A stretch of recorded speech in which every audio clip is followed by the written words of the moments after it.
Nous sommes en 2065 et tu te tiens sur la surface poussiéreuse de la Lune, travaillant sur la dernière rangée de panneaux solaires qui aidera à alimenter le réseau énergétique de la ville.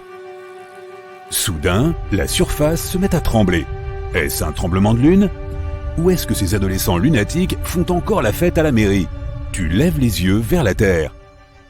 Tu y es tellement habitué que tu la remarques à peine. Mais là, elle semble différente. Il te faut quelques instants pour comprendre pourquoi. On dirait qu'elle rétrécit. Tu commences à paniquer. La Terre s'éloigne.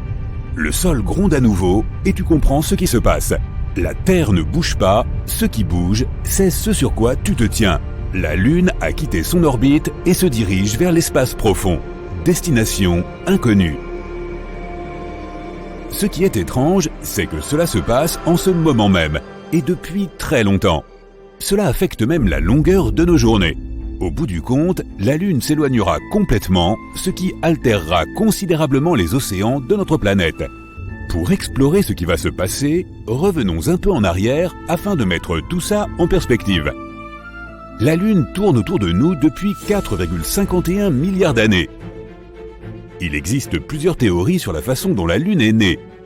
La principale est qu'elle s'est formée lorsqu'un gros objet s'est écrasé contre la très jeune Terre. Le système solaire primitif était un endroit chaotique. Un certain nombre de corps stellaires ont été créés qui n'ont pas réussi à devenir des planètes à part entière. L'un de ces corps, aussi grand que Mars, s'est écrasé contre la Terre, projetant d'énormes morceaux de la croûte de notre planète dans l'espace. La gravité a fait son travail et a lié ces éléments séparés les uns aux autres. Ceci explique pourquoi la Lune est composée de particules plus légères que celles que nous trouvons ici, sur Terre. Des milliards d'années plus tard, nous sommes plus qu'habitués à avoir la Lune à nos côtés. Elle affecte tellement de choses dans notre vie quotidienne, la plus évidente étant le mouvement des marées. L'attraction gravitationnelle, ou force de marée, que la Lune exerce sur notre planète, crée justement ces marées. Cette force fait que toute l'eau à la surface de la Terre se déplace du côté où la Lune l'attire. Le schéma simplifié est qu'elle se déplace vers l'intérieur depuis le haut et le bas de notre planète, tout en poussant vers l'extérieur depuis les côtés. La Terre a également un effet sur la Lune que nous aborderons dans une minute. Mais il semblerait que la Lune n'apprécie pas notre compagnie autant qu'on pourrait le croire. Elle s'éloigne lentement de nous au moment même où nous parlons. La Lune peut sembler petite ou grande selon le cycle lunaire, mais en réalité, elle fait un peu plus d'un quart ou 27% de la taille de la Terre. Le diamètre de l'orbite de la Lune autour de nous est de près de 768 000 km. Mais ce diamètre augmente de 3,8 cm chaque année. Ce qui, bien sûr, signifie qu'elle s'éloigne d'un facteur de 3,8 cm chaque année. Pour expliquer pourquoi, nous devons analyser notre relation avec la Lune d'un peu plus près. Les deux corps célestes sont en rotation synchrone. Nous sommes synchronisés de telle sorte que nous voyons toujours le même côté de la Lune. L'hémisphère que nous ne voyons jamais est souvent appelé la face sombre, mais ce n'est pas tout à fait exact. Comme la Lune tourne autour de la Terre, différentes parties se trouvent ensoleillées ou dans l'obscurité à des moments différents. Ce changement d'illumination est la Lune qui traverse ces différentes phases. Les forces de marée n'affectent pas seulement nos océans, mais aussi la planète elle-même. La structure de la Terre étant plus rigide que celle de l'eau, les marées sur une matière plus solide, comme la croûte terrestre, ont un effet beaucoup plus atténué. Les forces de marée sont interdépendantes. Le champ gravitationnel de la Terre applique également des forces de marée sur l'ensemble de la Lune. Encore une fois, comme nous ne parlons pas de fluide, l'effet est très faible, mais il est là. Cet échange de forces est assez complexe. L'intérieur des deux corps est chauffé par ces forces, tout comme la force appliquée à tout objet peut générer une friction ou sa propre chaleur. Prends la planète Jupiter par exemple, et sa lune Io. Les forces de marée de la planète géante sont si énormes que la surface d'Io, qui est solide, se soulève et s'abaisse de plusieurs centaines de mètres à chaque période de rotation. La chaleur générée signifie que l'intérieur d'Io est très probablement en fusion. Par conséquent, la surface d'Io est couverte de volcans actifs. C'est l'un des endroits les plus géologiquement instables de notre système solaire. Malgré sa chaleur, ce n'est certainement pas l'endroit où emmener la famille pour des vacances à la plage. Retour sur Terre. Notre planète tourne sur son axe une fois toutes les 24 heures. Et la Lune effectue une révolution autour de nous en 27,3 jours. Le renflement de la Terre accélère en fait le mouvement de la Lune. La Terre tire cette dernière en avant sur son orbite. En d'autres termes, le renflement de la Terre augmente le rayon de l'orbite de la Lune autour de nous. Pendant ce temps, la Lune tire la Terre en arrière, ce qui ralentit sa vitesse de rotation, mais juste d'une fraction, une toute petite fraction. Cela signifie que dans 100 ans, un jour sur Terre sera plus long de 2 millisecondes qu'aujourd'hui, l'équivalent d'un clignement d'yeux. De plus, comme la Terre est plus grande, la force de gravitation est plus forte, ce qui fait que la Lune accélère lentement. Au fil du temps, son orbite deviendra de plus en plus grande. Cela nous ramène à cette fameuse mesure de 3,8 cm. Cela peut sembler peu, mais sur une longue période de temps, ça devient significatif.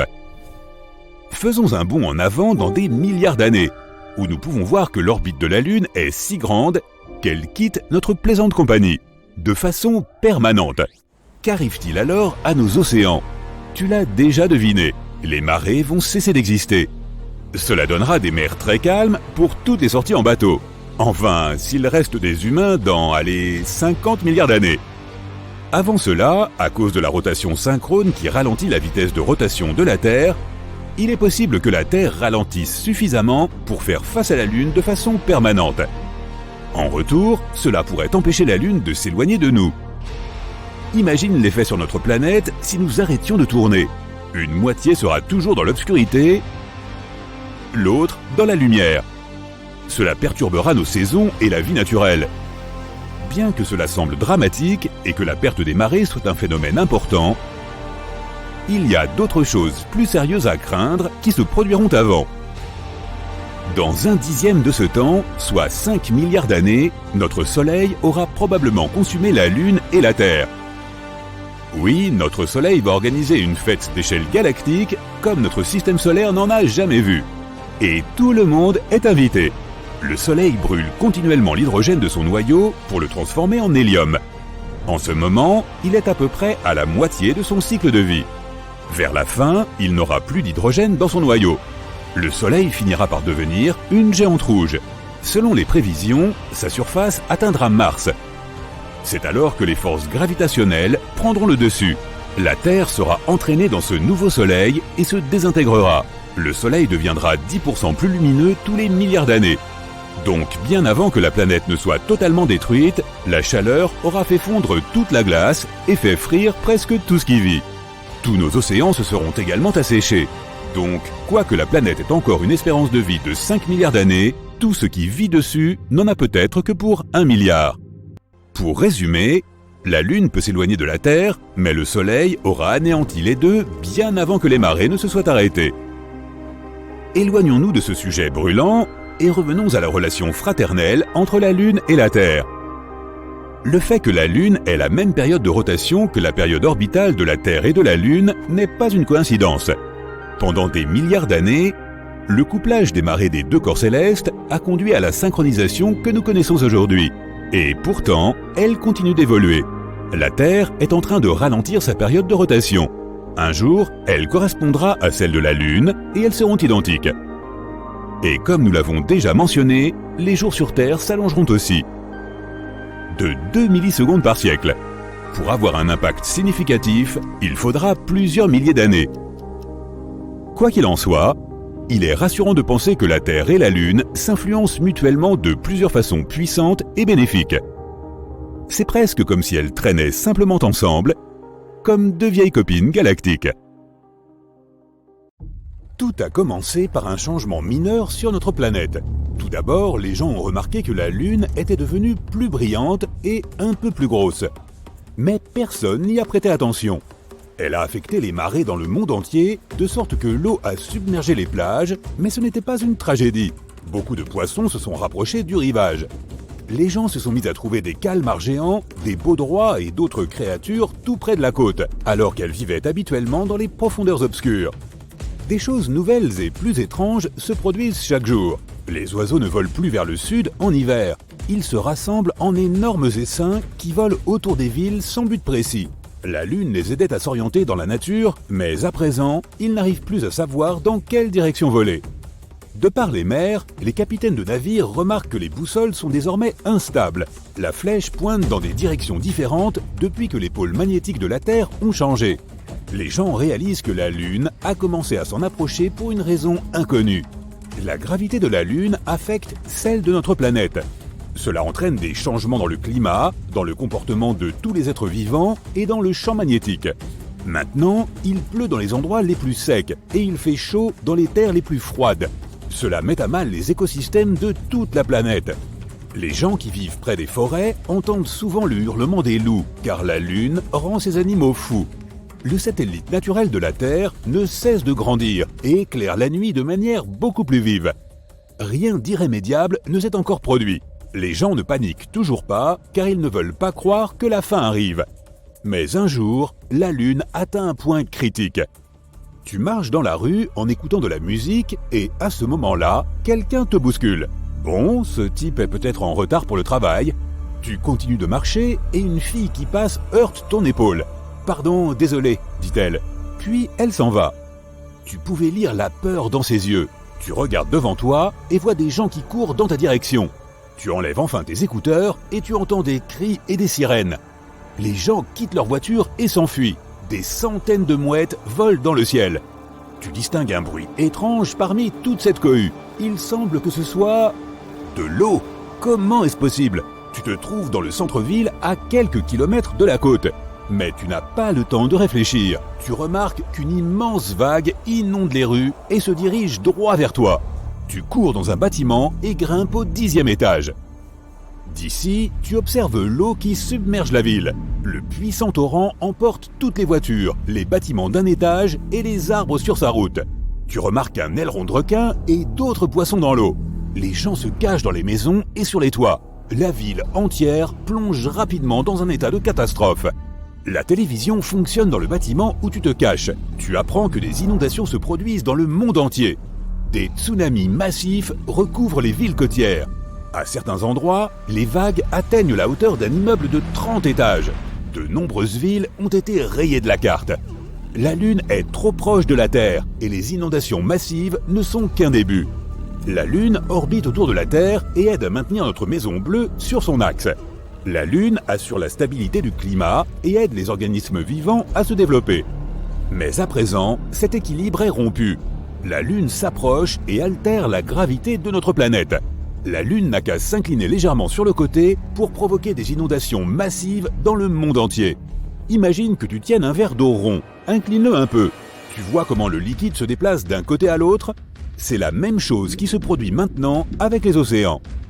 Mais la Lune ne fait pas que s'approcher de nous. Elle tourne autour de la planète et se rapproche à chaque révolution. Elle provoque sans cesse des catastrophes naturelles à différents endroits de la Terre. À présent, l'océan inonde un côté et quelques heures plus tard, un autre. Tu vois donc toute l'eau revenir des rues vers le rivage. Il se peut que l'océan inonde de nouveau la ville d'ici la fin de la journée. Attends, il semble que la fin de la journée soit déjà là. Tu remarques que le ciel est devenu sombre. C'est bizarre car il n'est que 15 heures. La Lune influe sur la vitesse de rotation de la Terre et fait passer la journée plus vite. Elle emplit désormais presque tout le ciel et éclaire brillamment notre planète. Tu distingues les énormes cratères lunaires. Elle est si proche que tu peux la voir même lorsque le soleil brille. À certains endroits, la Lune qui passe cache même le soleil tout entier. L'eau quitte les rues et tout le monde sort. C'est à ce moment qu'un tremblement de terre commence. La route se fissure et les maisons s'effondrent. Il y a des glissements de terrain dans la rue même. Les plaques tectoniques se déplacent sur toute la planète. Imagine deux boules magnétiques qui se rapprochent l'une de l'autre. L'une des boules est la Lune et la seconde est le noyau de la Terre. À ton avis, qu'arrivera-t-il à ce qui se trouve au-dessus du noyau? Cela représente des centaines de milliers de kilomètres de notre croûte terrestre. Et maintenant, tout est en train de bouger. Des fissures destructrices apparaissent partout dans le monde. Les plus hautes montagnes de la planète s'effondrent et se transforment en tas de cailloux. Les fonds marins se fissurent et libèrent le magma des profondeurs souterraines. Les volcans se réveillent et crachent leur lave incandescente. Des nuages de cendres volcaniques recouvrent le ciel, nous masquant le soleil et la lune.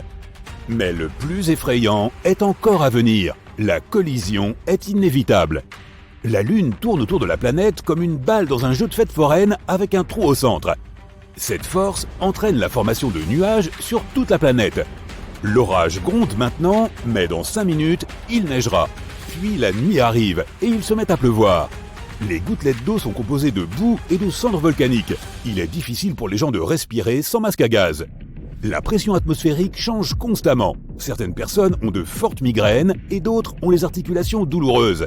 Mais tu n'as pas le temps de t'attarder là-dessus. L'humanité doit trouver comment échapper à cette collision. Un nouvel ordre gravitationnel apparaîtra lorsque la Lune s'écrasera sur la Terre. Les continents vont changer de forme. Ils se combineront en un seul morceau de terre gigantesque ou se diviseront en une centaine de plus petits. L'énergie de la collision pourrait brûler tout l'oxygène de l'atmosphère et rendre toute la planète impropre à la vie. Il n'y a pas non plus de sens à se cacher sous terre à cause de tous ces séismes profonds. Les gens décident de passer leurs derniers instants avec leurs proches et leurs familles. La Lune se rapproche de plus en plus. Elle se trouve maintenant à la même distance que la Station spatiale internationale se trouvait de nous. La Lune obscurcit le ciel. De nombreuses villes sont dans le noir à cause des vagues. Des tsunamis de plusieurs kilomètres de haut s'écrasent contre le sol. Des millions de tonnes de magma entrent en contact avec l'océan. Des milliards de litres d'eau s'évaporent. L'humidité s'élève dans les airs, se mélange aux cendres et se répand sur la planète sous la forme de cumulus géants. Tu as fini par accepter le sort funeste de notre planète. Mais quelque chose d'étrange arrive à la Lune à ce moment-là. Tu remarques que des fissures géantes apparaissent dessus. La Lune commence lentement à se scinder en 2 parties, et celle-ci se divise en centaines de gros morceaux. Elle est en train de s'effondrer. La Terre n'a plus de satellite naturel. Ce n'est plus qu'un tas de roches spatiales géantes. Mais pourquoi cela se produit-il ? Il existe un espace autour de notre planète appelé la limite de Roche. À cet endroit, la gravité de la Terre agit plus fort que celle de la Lune. Cela signifie que les forces qui maintiennent la Lune ensemble sont plus faibles que celles qui la déchirent. Les gens applaudissent. La limite de Roche a sauvé notre planète et la Lune ne nous frappera pas. Elle se fragmente en millions d'éclats et forme un anneau autour de notre globe. La Terre ressemble maintenant à Saturne. Une ceinture de pierres de lune nous entoure. D'énormes morceaux détruisent tout sur leur passage, notamment les débris spatiaux. Les satellites ne fonctionnent plus. L'humanité perd ses moyens de communication et de navigation. Les gens devront à nouveau utiliser des cartes en papier. Avant ces événements, la Lune maintenait l'orbite de notre planète à un certain angle. Maintenant, l'axe est incliné différemment. Un hémisphère se rapproche du Soleil et l'autre plonge dans l'ombre. Les pôles et l'Antarctique peuvent se transformer en déserts arides et l'équateur de la planète peut être recouvert de glace. L'hiver et l'été peuvent durer des années. Les restes de la Lune flottent autour de la Terre, mais certains d'entre eux tombent sur notre planète. Des pluies de météores lunaires détruisent nos villes et créent des cratères géants. Et tous ces événements conduisent à l'extinction massive de la vie sur Terre. Il faudrait des centaines de milliers d'années pour s'adapter à ce nouveau monde. À quoi ressemblerait la Terre si elle était la seule planète du système solaire? Et qu'arriverait-il à notre planète si la Lune disparaissait? Et que se serait-il passé si les dinosaures ne s'étaient jamais éteints? On connaît bien l'histoire. Il y a plus de 66 millions d'années, un énorme astéroïde a percuté la Terre. Près de 75% des créatures qui peuplaient la planète à cette époque, dont les dinosaures, ont été anéanties lors d'une extinction massive. Tyrannosaures, Triceratops, Vélociraptor, tous disparus. Mais grâce à cela, c'est nous qui sommes en vie. Selon la science, l'espèce humaine s'est développée de manière plus sûre sans ces créatures gigantesques qui nous auraient pourchassés. Mais que se serait-il passé si cet astéroïde s'était écrasé sur le sol à quelques kilomètres de l'endroit où il est tombé? À quoi ressemblerait le monde aujourd'hui? Imagine que tu marches dans la rue vers ton supermarché local et que tu croises un T-Rex de la taille d'un camion. Est-ce que cela pourrait arriver dans un univers alternatif? En réalité, les dinosaures auraient dû survivre à bien plus d'un astéroïde pour vivre encore de nos jours. Il y a environ 55 millions d'années, les températures de la planète ont augmenté. Le climat est devenu plus chaud qu'aujourd'hui, de 8 degrés Celsius. Les forêts tropicales ont prospéré et la végétation était abondante.